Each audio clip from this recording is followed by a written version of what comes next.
이 시간에는 우리가 함께 요한일서 여행을 이제 한 번 하고 그 다음에 내일 또 두 번째 여행 갖도록 하겠습니다. 주제 구절입니다. 요한일서 5장 13절 말씀인데요. 한번 같이 한번 읽겠습니다. 내가 시작.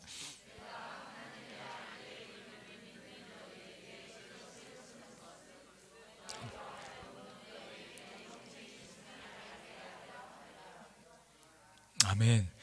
여러분, 여기 요한일서를 쓴 요한이 이 편지를 쓴 목적을 말해주고 있습니다. 그러니까 요한일서 공부를 잘 했다라고 말하려면 이게 이루어지면 됩니다.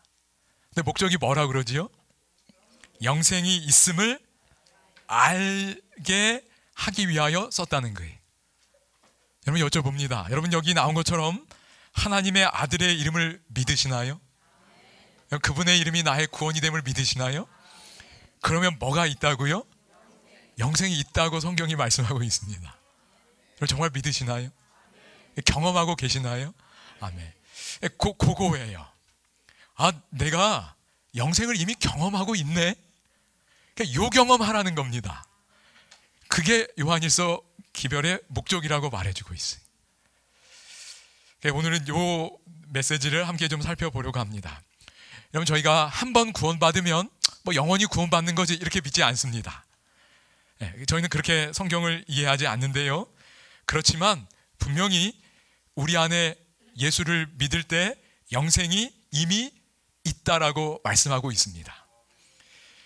그러나 여기 계속 3장 11절도 이런 말씀은 주고 있어요. 내가 속히 오리니 내가 가진 것을 굳게 잡아 아무도 내 면류관을 빼앗지 못하게 하라. 여기 보니까 면류관이 이미 뭐하대요? 저희한테 있다라고 말씀하는 거 아닌가요? 그걸 빼앗기지 못하게 하라는 거예요. 그러니까 한 번 구원받으면 영원히 구원이 아니고 구원을 주셨는데 그리스도 안에 구원이 경험되고 있는데 뭐 할 위협은 있다는 거예요? 빼앗길 위험들이 있다는 겁니다. 근데 그것이 불안과 두려움에 살라는 말은 결코 아니라고 생각이 됩니다. 하나님이 주신 확신이 있어요. 그걸 위해서 요한일서를 기록하셨다는 겁니다. 여러분, 소중한 게 있으면 지키고 싶은 마음 드시나요? 그러니까 우리 안에 이미 뭐가 있다고요? 영생이 있는 거예요. 근데 그게 너무 소중한 경험이 될 때 이걸 내가 지키고 싶은 마음이 드는 겁니다. 여러분, 밭에 씨앗을 뿌려야 밭을 관리할 마음이 나지요. 아무것도 안 심겨졌는데 여러분 잡초 뽑고 관리하실 힘이 날까요? 안 나는 겁니다. 내한테 지금 영생이 있구나라는 걸 알고 확신해야 이거 안 뺏기려고 소중하게 지키는 겁니다. 여러분에게 소중한 것들이 있으시잖아요. 그거 지키기 위해 저희가 노력하지 않나요? 생명일 수도 있고요, 내 자녀일 수도 있고 여러 가지 것들. 하나님은 우리가 이미 내가 가진 것이라고 말씀하고 있고 내 면류관이라고 말씀하고 있습니다. 그걸 요한은 너희에게 영생이 이미 있다라고 말씀하는 거예요. 이 내용을 저희가 좀 다시 한번 같이 생각하기를 원합니다. 이 영생의 주제에 아울러 함께 좀 생각해 보고 싶은 건 행복입니다. 여러분, 하늘나라 가면 행복할까요? 그러니까 영원한 생명을 사는 동안 행복한 거지요. 그럼 여쭤봅니다. 이미 영생이 있으면 여러분, 이 땅에서 저희 뭐 경험해야 되지요? 행복해야 돼요. 그러니까 내가 영생이 있다는 건, 영생을 누린다는 건 행복하게 살고 계시면 영생을 누리고 계시는 거예요. 그리고 그 행복을 소중하게 간직하고 싶은 겁니다. 여러분, 행복이 어떻게 경험될까요? 대한민국에서 강연을 아주 잘하는 분 중에 한 분이 김창옥이라는 분이에요. 아마 강연 온라인으로 이렇게 들어보신 분들 많이 계실 겁니다. 강의 정말 얼마나 잘하는지요. 정말 정말 감동적이에요. 이런 분이 있다는 게 저는 참 감사하더라고요. 하나님 믿는 분입니다. 근데 이분이 이제 행복에 대해서도 참 말씀을 많이 하는데요. 이분이 이런 얘기를 한 게 참 기억에 납니다. 통하지 않으면 뭐 한다고요? 통한대요. 한자가 좀 다릅니다. 앞에 통은 뭐지요? 소통할 때 통이에요. 너랑 나랑 잘 통해. 뒤에 통은 뭐지요? 고통스럽다 할 때인 거예요. 그러니까 마음과 마음이 통하지 않으면 뭐 한 거예요? 아픈 거라는 거예요. 우리 몸도 그렇죠. 피가 잘 통하면 건강의 기본이라고 말하는 것처럼 소통이 잘 돼야, 마음과 마음이 통해야 행복하다는 겁니다. 그래서 이분이 이렇게 얘기했어요. 사이가 좋은 것이 잘 사는 것이고 행복한다는 거예요. 보통 저희가 부자, 돈 많은 분, 저분 잘 살아 이렇게 말하면 안 된대요. 이분은요. 그냥 부자일 뿐이에요. 돈 많은 거. 돈 많은 게 잘 사는 게 아니라는 겁니다. 뭐 해야 잘 산다고요? 통해야, 사이가 좋아야, 소통이 잘 돼야 좋은 것이고 그게 잘 사는 것이고 행복하다는 겁니다. 그럼 좀 공감이 되시나요?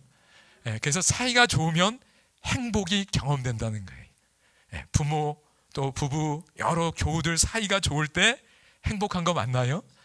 이게 맞는 말 같아요. 또 행복에 대해서 또 이렇게 권위자 중에 한 분이 연세대학교 서은국 교수님입니다. 이분은 하나님을 믿는 분은 아니에요. 아주 철저하게 진화론적 입장에서 행복에 대해서 썼어요. 그러나 또 배울 게 있다고 생각이 됩니다. 이분의 논문이 아주 많이 인용이 되나 봅니다. 그래서 행복과 관련해서는 꽤 많은 분들이 인정해주는 권위자이신 것 같아요. 근데 이 책의 말미에 이렇게 묻습니다. 행복의 핵심을 한 장의 사진에 담는다면 어떤 모습일까? 그러니까 행복에 대한 이야기를 많이 한 다음에 핵심을 딱 한 장의 사진으로 담는다면 어떤 사진일까 질문합니다. 그럼 어떤 사진일 것 같으세요? 여러분 날마다 경험하고 계십니다. 행복 멀리 있지 않다는 건데요. 뭘까요? 가족과 같이 먹는 거요. 어떻게 정답을 이렇게 바로 얘기해 주셨을까? 이분의 결론은 이겁니다. 이 책의 내용과 지금까지의 다양한 연구 결과를 총체적으로 생각했을 때 좋아하는 사람과 함께 음식 먹을 때가 가장 행복하대요. 공감이 좀 되시나요? 그러니까 하나님이 행복의 조건을 그렇게 어렵게 하지 않으신 것 같아요. 사이가 좋을 때 함께 식사하면 그게 행복이라는 거예요. 그래서 식구들하고 날마다 행복 경험하고 계시지요? 사이만 좋으면 그게 날마다 행복이라는 겁니다. 교우들하고도. 근데 여기도 어쨌든 중요한 거 혼자 밥을 먹으면 안 되고 뭐가 있어야 돼요? 사이가 있어야 돼요. 그리고 이 사이가 좋아야 됩니다. 싸우고 불편하고 그러면 안 돼요. 그래서 아까 우리 김창옥 강사분이 얘기하신 것처럼 이 말이 맞다는 생각을 하게 됩니다. 행복은 어떻게 경험돼요? 좋은 사이에서 경험되는 거예요. 그래서 사이가 참 중요하다는 생각을 하게 됩니다. 여러분 혹시 연수원에 이 강아지 있는 거 보셨나요? 강아지라고 그러면 맞나요? 그래요. 우리 아이들이 이 강아지 참 좋아해요. 혹시 이 강아지 개 이름 뭔지 알아요? 알려드릴게요. 원래는 오복이었어요. 오복 있지요? 근데 우리 원장님 오셔서 그래도 연수원인데 팔복으로 하자고 그러셨어요. 그래서 오복이가 아니고 팔복입니다. 그래서 보면 팔복이 이렇게 불러주면 되는데 아직 저는 입이 좀 이렇게 오복이가 익어가지고 오복이라고 나올 때가 많이 있습니다. 저는 이렇게 그 동물하고 이렇게 별로 친해질 기회가 없었어요. 자연 어떤 지능이 그렇게 발달되어 있지 못합니다. 그래서 뭐 이렇게 잘 못해줬는데 저희 아이들이 지금은 좀 잘 못하는 것 같은데 여기 와서 오복이한테 팔복이한테 뭐 이렇게 먹을 거 좀 갖다 줬어요. 뭐 뼈다귀 뭐 이런 거 있지요. 그랬더니 제가 가면 아무 반응이 없는데 저희 아이들이 갈 때는 얘가 어떻게 반응할까요? 이렇게 반응하더라고요. 꼴이 이렇게 얼마나 잘 지는지. 여기에도 뭐가 있어요? 사이가 있는 거예요. 그러니까 강아지도 사이가 생기면 좋은 겁니다. 특별히 좋은 사이인 거지요. 나한테 먹을 거를 주는 그 존재가 오면 그 사이가 생기니까 행복이 경험되니까 꼬리 치는 겁니다. 행복은 뭐가 중요하다고요? 사이가 중요하다는 걸 알게 돼요. 그러니까 좋은 사이만 있으면 행복이 경험됩니다. 요즘은 반려동물 천만시대라고 이렇게 뭐 합니다. 지지난주인가 연수가 있었는데 우리 오 목사님이 진행하셨습니다. 저는 들은 얘기인데 목요일 저녁인데 한 분이 울면서 오셨대요. 목사님 사무실로 집회 다 끝나고 9시 넘어서 반인가. 혹시 뭐 가족에 무슨 일이 생겼나 했는데 한 분이 오실 때 고양이를 친구에게 맡겨놓은 겁니다. 근데 그 고양이가 잃어버린 거예요. 어디 사라져버린 거예요. 그 소식을 친구한테 듣고는 눈물 흘리면서 온 겁니다. 그래서 목요일 저녁에 돌아가셨어요. 귀가하셨습니다. 그 사이가 소중한 거예요.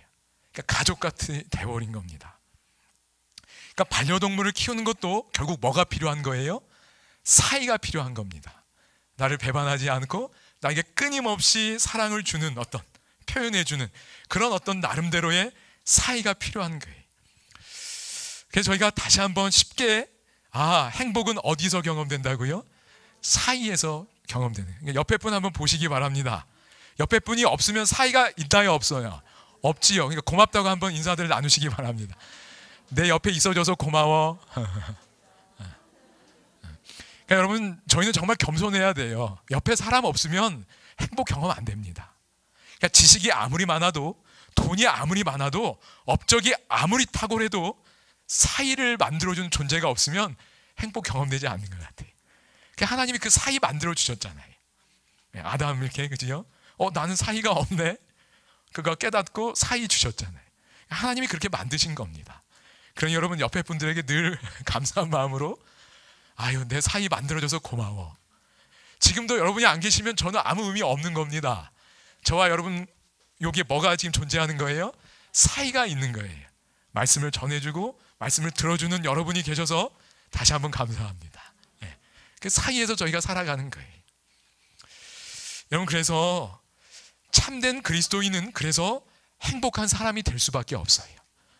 우리와 저희 사이를 누가 만들어 주셨어요? 예수님, 하나님 사이가 있는 거예요.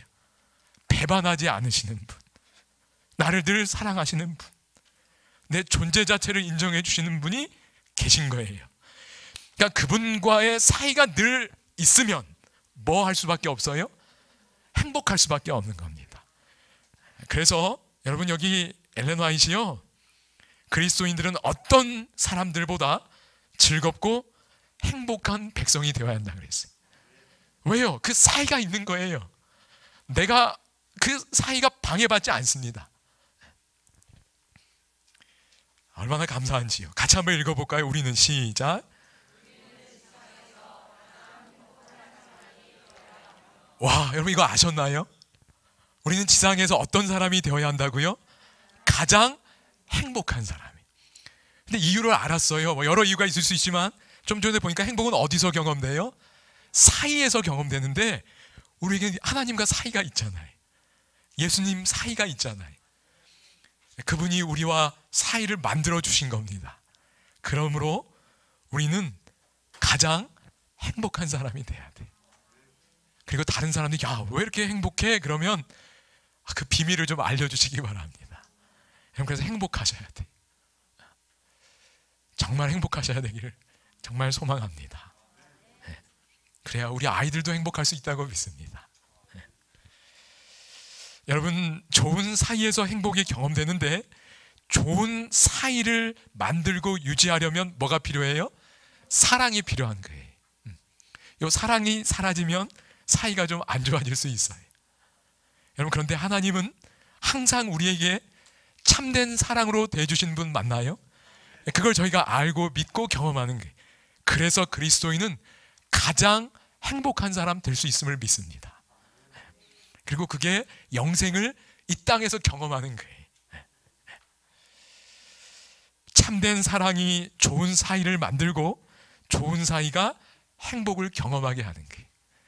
하나님과 그걸 먼저 경험하고, 그리고 하나님은 뭘 바라실까요? 우리가 그 참된 사랑으로 다른 사람을 대할 때 그 좋은 사이가 많아질까요? 그런 겁니다.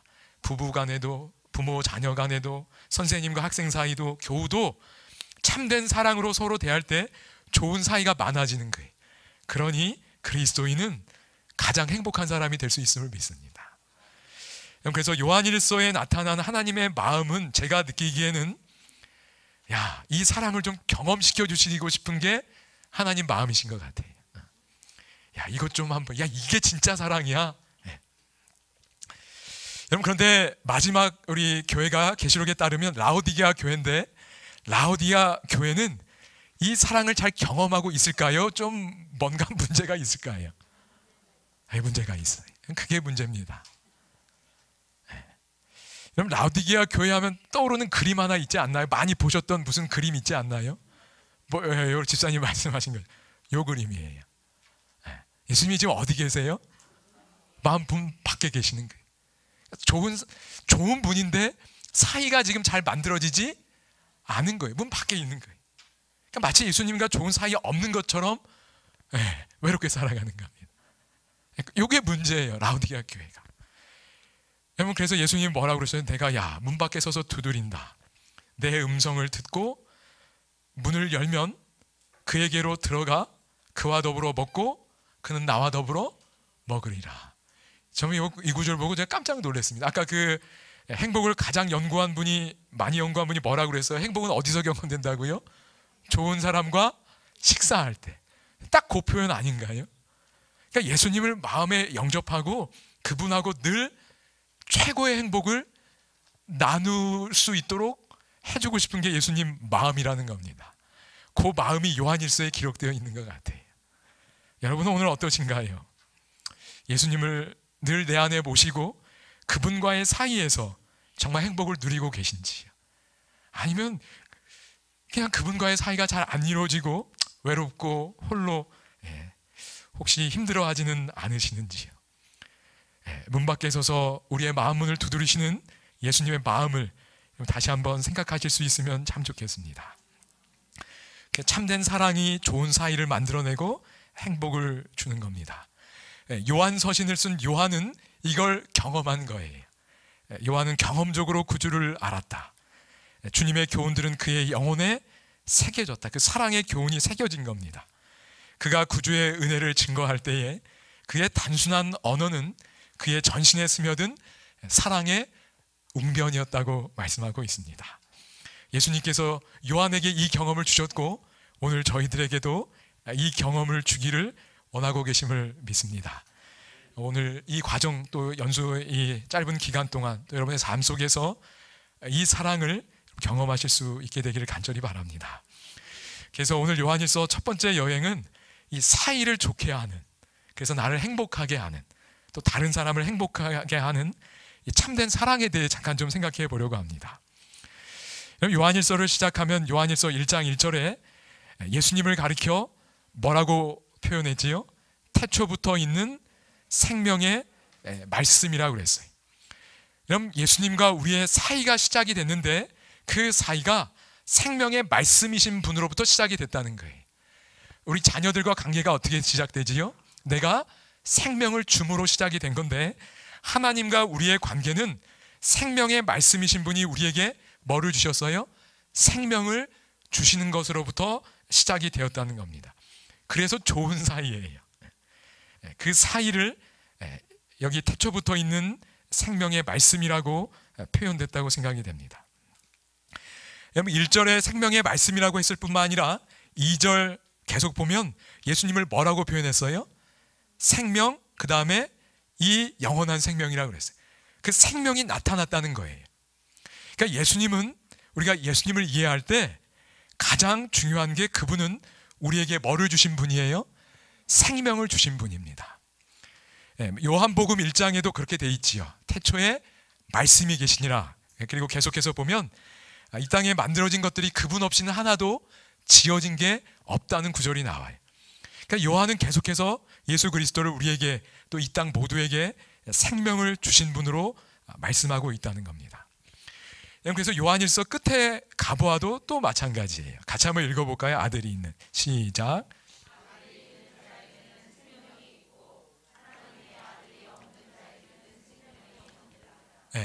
요한은 계속해서 예수 그리스도를 우리에게 생명을 주시는 분으로 말씀하고 있어요. 그러니까 생명하면 이제 누가 생각나셔야 돼요?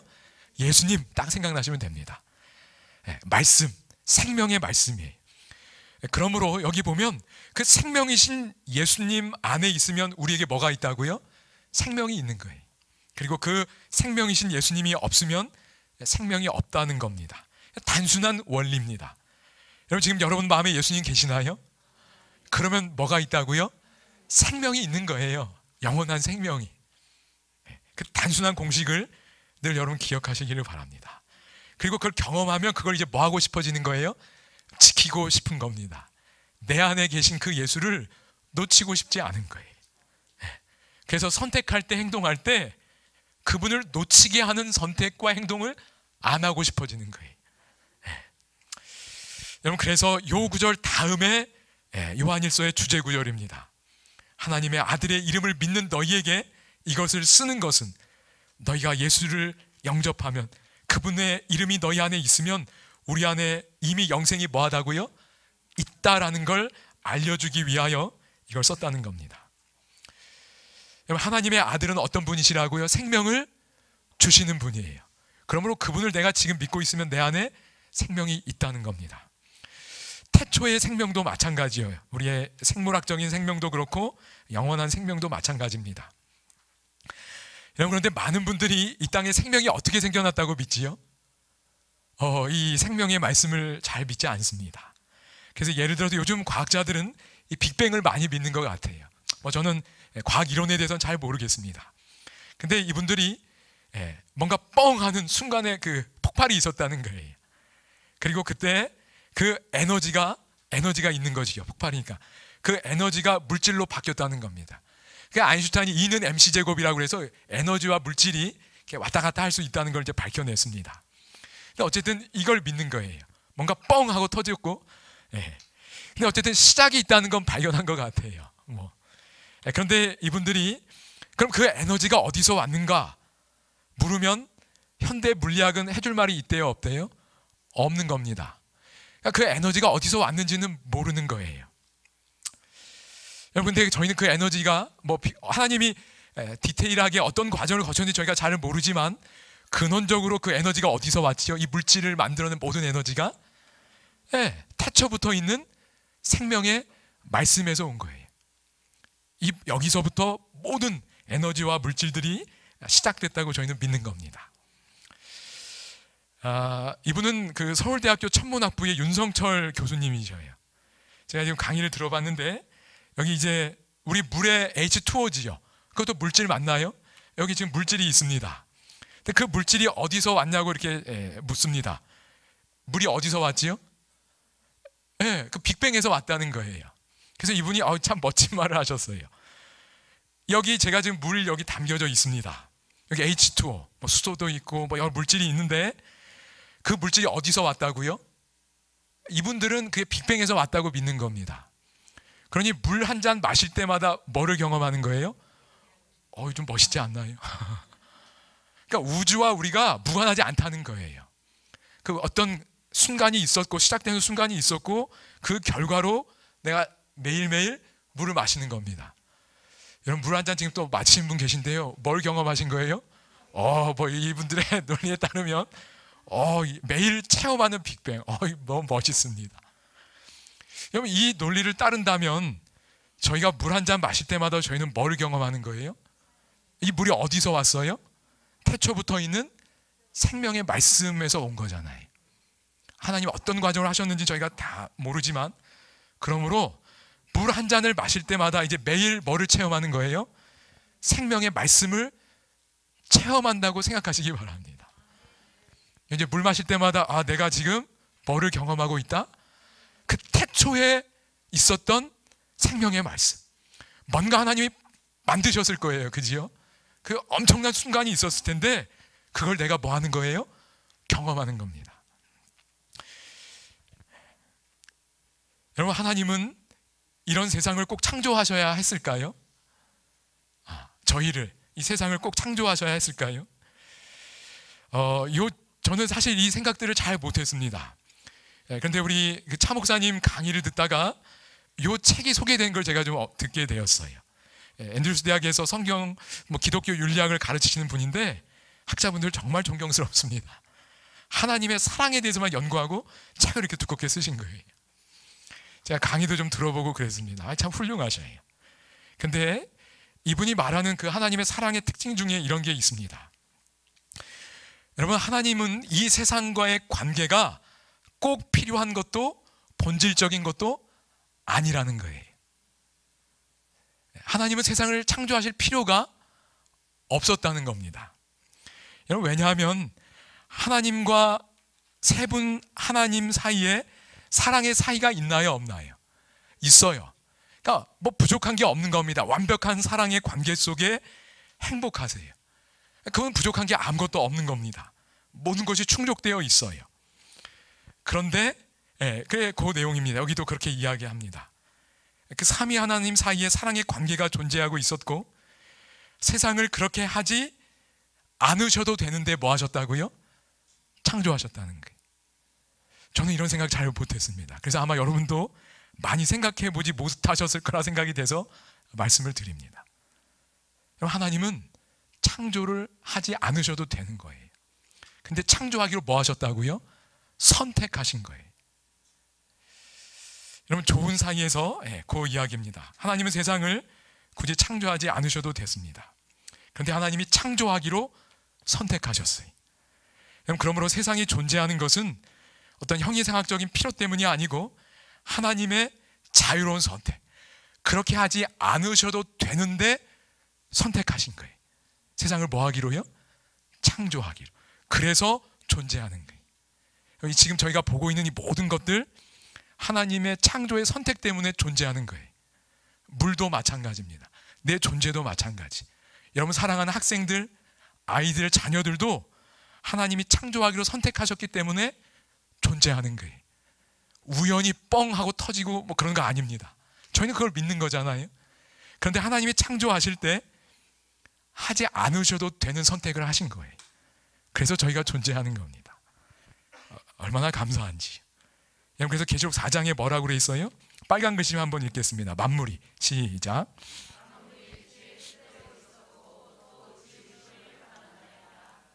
하나님이 만물을 존재하게 하기로 뭐 하신 거예요? 뜻을 세우신 거예요. 선택하신 겁니다. 그래서 존재하는 거예요. 이걸 늘 기억하시면 좋겠습니다. 그러니까 물 한 잔을 마실 때도 야, 하나님이 이렇게 선택하셨구나. 내가 지금 하나님의 창조의 순간을 경험하고 있다는 걸 여러분들 좀 기억하시면 좋겠습니다. 그래서 모든 게 존재하게 됐어요. 그런데 지난주 교과 내용이었습니다. 창세기 13장 8절, 여기 어떤 구절이 있지요? 예수님은 창세로부터 뭐를 당하셨다고요? 죽임을 당하셨다는 거예요. 창조하기 이전에 십자가가 계획되어 있었다는 거예요. 여러분은 이런 엄청난 희생을 해야 된다는 걸 알면 여러분 이런 선택 하시겠습니까? 안 해도 되잖아요. 꼭 해야 되는 게 아니고 안 해도 되시는 거예요. 굳이 그렇게 할 필요가 없는데 하나님이 창조하기로 선택하셨어요. 그것도 놀라운데 그 선택을 하실 때 뭐를 생각하셨다고요? 내가 죽어야 되는구나. 그걸 아시면서도 예수님은 창조의 주역이 되셔서 이 땅을 창조하신 겁니다. 그게 요한일서 1장 1절에 나와 있는 태초부터 있는 생명의 말씀이세요. 그러니까 여러분, 예수님이 저에게 생명을 주실 때 여러분 이런 엄청난 과정들을 아시면서도 창조하기로, 생명을 주기로 선택하셨다는 걸 여러분 기억하시면 좋겠습니다. 선택하셨고 하신 거예요. 여러분, 그러므로 물 한 잔을 마실 때마다 여러분 이 예수님의 선택을 기억하시면 좋겠어요. 단순히 뭐 뻥하는 우연을 저희가 경험하는 게 아니라 물 한 잔을 마실 때도 우리가 매일 뭐를 체험한다고요? 태초부터 죽임을 당하신 어린 양을 경험하는 거예요. 그러니까 이분이 이 선택하지 않았으면 이 세상 없습니다. 물도 없는 거예요. 근데 이 사랑으로 창조하기로 선택하셨기 때문에 모든 게 존재하는 거예요. 그러므로 그 선택하신 그 마음을 여러분이 느끼시면 좋겠습니다. 이야, 이걸 선택하셨구나. 여러분, 그런데 엘렌 화이트 이 말씀을 하셨어요. 시대의 소망에 있는 구절입니다. 우리는 이 생의 삶에서까지 그리스도의 죽으심의 은혜를 입고 있다. 우리가 먹는 뭐도요? 떡도, 내가 날마다 먹는 밥도 뭘로 샀다고요? 그분의 육체로 사신 거예요. 그럼 이게 저는 예전에는 그냥 영적으로 그냥 좋은 말이다 이렇게 생각했는데요. 이게 과학인 거예요. 그럼 창조하기로 선택할 때 이미 십자가가 있었던 거예요. 그 아시면서 그 사랑으로 저희 창조하신 거예요. 물질들 만드신 겁니다. 생태계 만드신 거예요. 그러므로 그분의 찢어진 육체로 떡을 샀다는 표현이 과학적으로 맞는 말이라고 믿습니다. 우리가 마시는 물도 그분이 흘리신 보혈로 산 거예요. 그러니까 물 한 잔을 마실 때도 뻥 하는 우연한 빅뱅을 체험하는 게 아니고요, 놀라운 사랑을 경험하는 겁니다. 이 사랑을 저는 잘 몰랐어요. 이 창조랑 십자가가 이렇게 연결되어 있다는 걸 잘 몰랐습니다. 근데 저도 그래서 이걸 알고부터는 물 한 잔 마실 때마다 하나님 감사합니다. 이 선택을 해주신 하나님 감사합니다. 이 마음으로 물 마십니다. 더 맛있는 것 같아요. 여러분, 여기도 계속 같은 말입니다. 모든 떡덩이마다 갈바리의 십자가인이 찍혀있대요. 모든 샘물에도 십자가가 반사되어 있다고 말씀합니다. 태초부터 계신 그 생명의 말씀이 십자가의 사랑을 바탕으로 우리에게 생명을 주기로 선택하셨음을 여러분 믿으시기를 바랍니다. 요게 요 구절에 담겨 있는 거예요. 그래서 제가 다른 내용 많이 못 보더라도 요 말씀을 좀 드리고 싶었습니다. 이런 사랑 때문에 이 천연계가 존재하고 내 생명이 존재하는구나 라고 믿는다면 여러분, 이 말씀도 믿을 수 있다고 생각이 됩니다. 이런 하나님의 라면, 이런 분이 예수님이라면 내가 그분을 믿을 때 우리에게 영원한 생명 주실까요? 안 주실까요? 믿을 수 있지 않을까요?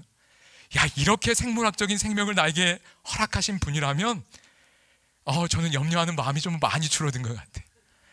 그래, 이런 하나님이라면 생명 주시겠구나라는 믿음을 하나님께서 여러분에게 주시기를 간절히 바랍니다. 그런데 이 생명이 우리에게 나타나신 거예요. 육신을 입고 이 땅에 오셨습니다. 그래서 요한에게 그걸 깊이 경험하게 하신 거예요. 얼마나 행복했을까, 얼마나 놀랐을까. 여러분, 과학자들이 빅뱅이 되는 거 얘기할 때 이렇게 감탄하면서 얘기하는 걸 제가 많이 듣습니다. 그런데 이 사랑을 경험하면 여러분 정말 놀라운 그 진선미를 경험할 것 같아요. 그래서 요한이 그 얘기를 하는 겁니다. 내가 보고 만졌다, 그래서 내가 그걸 증언한다는 거예요. 예수님의 십자가 사랑 또 잠깐 좀 생각해 보겠습니다. 여러분, 생명을 주신 그분의 사랑의 특징은 그렇게 하지 않으셔도 되는데 사랑하기로 선택하는 거라고 말씀드렸습니다. 여러분, 구약의 한 장면입니다. 생각나시는 이야기 있으시지요? 이스라엘 백성들 출애굽한 다음에 하나님과 언약을 맺었습니다. 그리고 모세가 하나님에게 올라갔어요. 한 40일 정도 머무는 기간 동안 그 지도자가 안 보이자 이들이 어떻게 했지요? 송아지 만들고 하나님을 반역하는 선택을 했어요. 그리고 모세가 내려올 때 그 두 돌비 언약 문서 어떻게 했지요? 하나님의 지시에 그걸 깨라고 그랬어요. 언약 깨졌다는 걸 보여주는 겁니다. 누가 먼저 깬 거예요? 하나님이 깨셨나요? 이스라엘 백성들이 깬 거예요. 그러니까 그걸 보여주는 겁니다. 자, 그러면 이제 하나님 백성들이 깼어요. 그럼 하나님은 이들을 사랑하지 않으셔도 되나요? 아니면 하셔야 되나요? 의무는 없는 거잖아요. 깨졌으니까 이들이 먼저 깬 겁니다.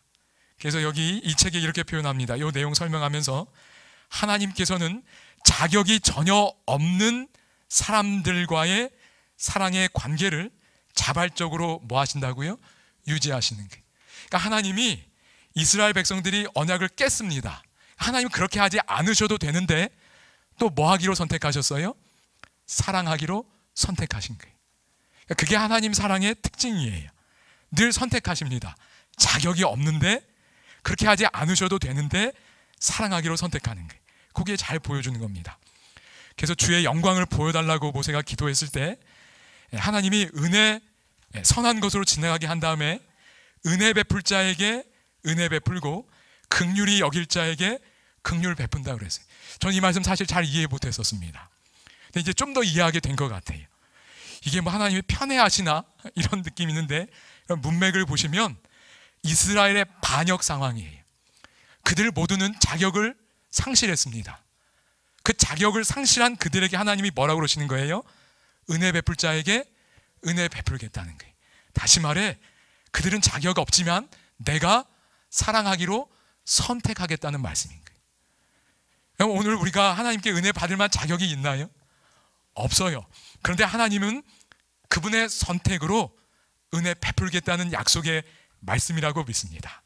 그게 하나님의 영광에 대한 대답으로 이 구절이 보여졌다고 생각이 됩니다. 그러니까 하나님은 자격이 없는데 사랑하기로 선택하시는 겁니다. 요한일서 4장 9절입니다. 하나님의 사랑이 우리에게 이렇게 나타난 바 되었으니 하나님이 자기의 독생자를 어디에 보내셨어요?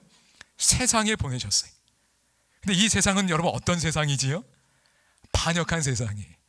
하나님을 부인하고 하나님을 인정하지 않습니다. 공부 잘하는 거, 재능 있는 거, 돈 잘 버는 거 다 누구의 은혜예요? 하나님 은혜인데 하나님께 영광 돌리지 않고 다 살아가는 사람들이 많습니다. 때로 저희들도 그렇습니다. 그런데 하나님은 그렇게 자격 없는 이 세상에 그분의 아들을 보내셔서 사랑하기로 선택하신 겁니다. 그게 십자가예요. 계속해서 이렇게 말합니다. 사랑은 여기 있으니 우리가 하나님을 사랑한 것이 아니요 하나님이 우리를 사랑하사 우리 죄를 속하기 위하여 화목제물로 그 아들을 보내셨다고 말합니다. 관계 회복하자는 거예요. 반역한 이스라엘 백성들을 하나님이 고치시기 원하는 겁니다. 그래서 그리스도를 화목제물로 보내신 겁니다. 여기 참 아름다운 구절이 여기 있습니다. 여기 54장에 요한의 편지서를 설명한 챕터인데요. 여러분 같이 한번 읽겠습니다. 생명이나 시작.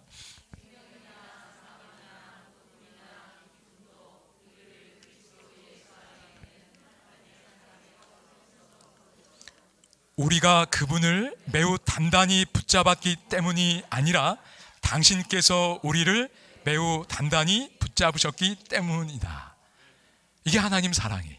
내가 자격을 상실해도 하나님 앞에 정말 면목이 없어도 하나님은 그 손 놓지 않으신다는 거예요. 계속해서 사랑하기로 뭐 하신다고요? 선택하시는 거예요. 내가 실수해도 하나님은 계속 사랑하기로 계속 선택하시는 게 하나님의 사랑임을 믿습니다. 그래서 끊을 수 없는 겁니다. 여러분 그런데 이런 하나님의 사랑과 정반대되는 게 있어요. 그게 뭐지요? 여러분 여기 자기의입니다. 그러니까 하나님의 사랑은 자격 없는 자들에게 주시는 거예요. 근데 자기의는 뭐예요? 자기 스스로 그 자격을 갖추어 보려는 모든 시도들입니다. 그러니까 하나님의 사랑을 받을 때도 내 자격을 가지고 받으려는 거예요. 하나님의 사랑과 정면으로 충돌하는 거예요. 여러분 여기 그리스도의 의와 사람들이 교환하려고 하지 않는다는 거예요. 그리스도의 의는 무조건적으로 우리에게 주시는 사랑입니다. 여러분 어떻게 하시겠습니까? 교환하시겠습니까? 아니면 끝까지 여러분의 자격을 여러분의 의를 통해 어떤 순종을 통해 만들어 보려는 태도 가지시겠습니까? 여러분 이 의를 버리기로 선택하실 수 있기를 간절히 바랍니다. 그리고 늘 그리스도의 의, 자격 없는데도 끊임없이 사랑하기로 선택하시는 그분의 사랑을 받으시길 바랍니다.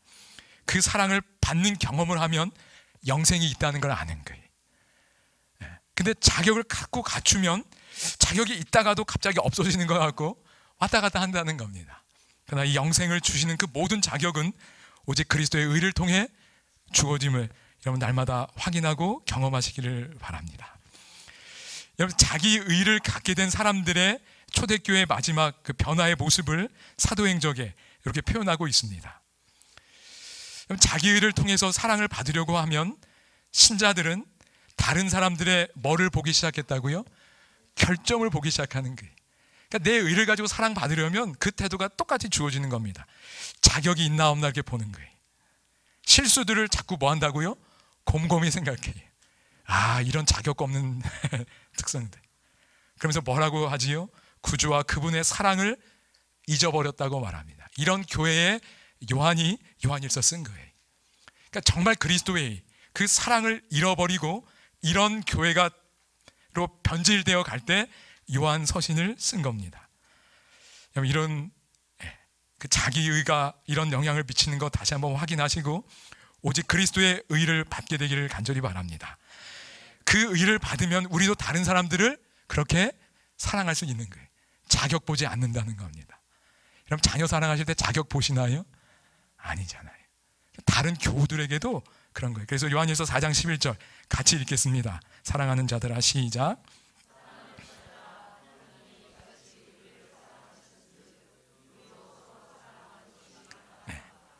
이같이 우리를 어떻게 해요? 이렇게 해요. 하나님의 사랑은 자격 없는 나를 사랑하기로 늘 선택하시는 하나님의 사랑임을 믿습니다. 그게 그리스도의 의를 통해 주어졌고, 그래서 그 사랑을 받은 우리도 자격 없어 보이는 다른 사람들을 그 자격 없어 보일 때라도 사랑하기로 늘 선택하실 수 있기를 바랍니다. 그럴 때 여러분 좋은 사이에서 행복이 경험되는 거예요. 그러므로 좋은 사이를 만들어가고 가장 행복한 사람들이 될 수 있음을 믿습니다. 하나님이 우리를 사랑하시는 사랑을 우리가 알고 믿었노니 그 사랑 안에 이제 뭐 하라고요? 거하라고 말해요. 그러니까 내가 타인을 사랑할 때 하나님이 나에게 준 그 사랑 그대로 사랑하라는 겁니다. 그게 사랑 안에 거하는 거예요. 그럴 때 그 사랑 안에 거할 때 하나님 안에 거하고 하나님도 우리 안에 거하신대. 그러니 우리 안에 어찌 영생이 없을 수 있겠습니까? 우리가 형제를 사랑함으로 사망에서 옮겨 생명으로 들어간 줄을 안다고 그랬습니다. 그리스도의 의를 통해 이 사랑을 경험하시고 그 사랑을 유지하며 그 사랑 안에서 좋은 사이를 만들고 가장 큰 행복을 경험하는 저희 모두가 되기를 간절히 소망합니다. 이제 마지막으로 이 구절을 함께 읽고 마치겠습니다. 내가, 시작.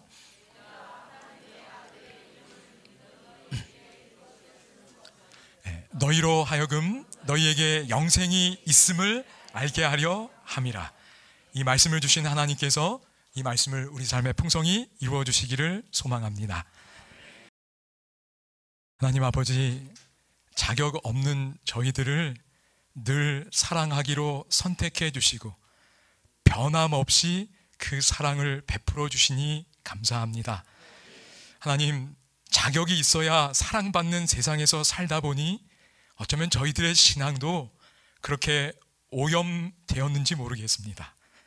자격 없는 자에게 주시는 그 하나님의 사랑을, 그 그리스도의 의를 이제는 믿음으로 받게 하시고 그 사랑 안에서 하나님과 늘 좋은 사이로 살아갈 수 있도록 도와주시옵소서. 그리고 그 사랑을 받았으니 나도 이제 그 사랑으로 자격 없어 보이는 사람들, 내 옛 습성 때문에 그렇게 생각될 때마다 사랑하기로 선택할 수 있는 우리의 삶이 되도록 도와주시옵소서. 그리하여 그 사랑 안에 머물도록 도와주시고 거하도록 도와주셔서 하나님이 주신 이 사랑, 이 영생을 소중히 간직하며 키워가는 저희들의 삶이 되도록 도와주시기를 예수님의 이름으로 간절히 기도드립니다. 아멘.